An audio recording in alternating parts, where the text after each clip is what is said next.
But let's come back now to the point I want to address, where the Prophet ﷺ said, Abdullah ibn Umar radiallahu anh, one of the companions, narrated this. The Prophet ﷺ came to them and he said, O Muhajirun, he was addressing those immigrants from Mecca to Medina. O Muhajirun, you may be afflicted by 5 things.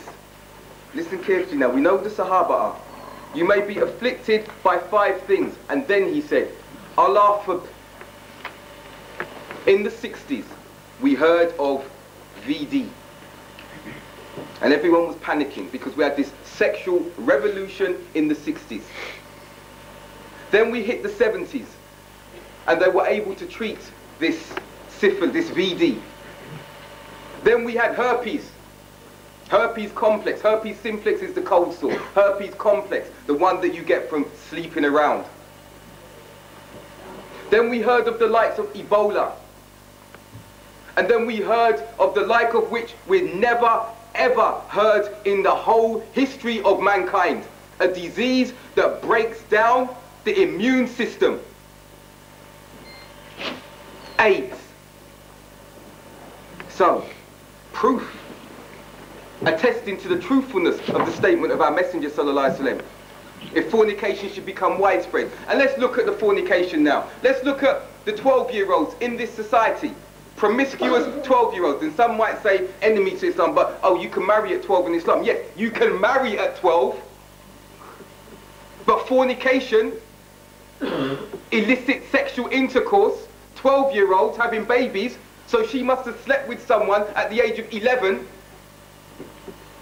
We have this furore at the moment over Section 28 being repealed, which is that, and I'll say this in this university, I most will be banned,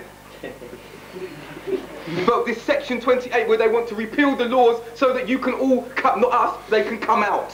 What does come out mean now? Come out means, I'm gay. And it's good. And it's healthy. And that video that was released in Avon upon Somerset Council, that is in the news, if you read the Sunday Times, 2 pages, 180 videos have already gone to primary schools and some of the secondary schools where you've got children, 14, 15, openly showing their sexuality.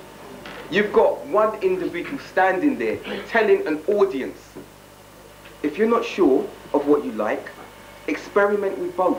Sleep with boys, sleep with girls. Wallahi, I read this in Sunday Times. Try which one, whatever chooses your fancy, and go along with that. If fornication should become widespread, you should realize that this has never happened without new diseases befalling the people which their forebears never suffered. And we've got that because there's no cure for AIDS as far as we know. And look how desperate the people are running around looking for a cure. We are living in a time which the Prophet ﷺ warned and hoped that his companions would never see. And look at our condition compared to theirs. If people should begin to cheat in weighing out goods, how many honest Muslims do we know? When you say to a brother, here, take my wallet, or brother, can you weigh out goods for me? Oh brother, is this meat halal? I'm coming to this butcher's and he sees you with your beard and everything. And he suddenly hides the pork in the corner. He hides the pork in the corner. He takes off the Bhangra music, or the soul music, or the reggae music. And he says, MashaAllah brother, Assalamu alaikum, Kadafis. And he smiles at you. Brother, the meat halal. Of course it's halal. Wallahi it's halal. So you buy the meat. But you don't trust whether he's telling you the truth. We know of the documentaries of yesteryear where we saw that the meat that was being provided by Muslims to Muslims was haram. Dewhurst and such like. Just put a halal stamp on it. And what does Allah say here? That this has never happened without drought and famine befalling the people. Look around some of the world and look at the droughts and famine that have befallen the people. We go on. If we withhold zakat, we heard what Brother Yusuf said. Some of us have so much money, but we don't want to give zakat because I'm holding it for a rainy day. We're sinning. Abu Bakr radiallahu an waged jihad against those who withheld their zakat after the Prophet ﷺ died. So if you were there at that time, you would have the likes of Abu Bakr, Umar, Uthman, Ali, Muawiyah, Talha, Zubair. You would have all of them against you because you withheld your zakat, an obligation upon you to pay. And what is the result? The rain would have been stopped from falling. But if it weren't for, because of the animals, Allah ensures that it still rains. There's a lot to go through, but I'll finish off elaboration upon this hadith.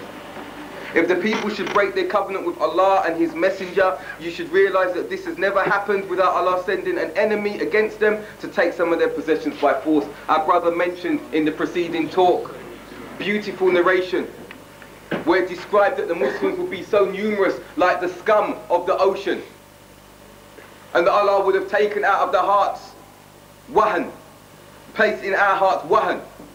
And they asked, and I'll elaborate because this is a hadith that's important. Remember, the revelation does not contradict itself. And this point here, Allah sending an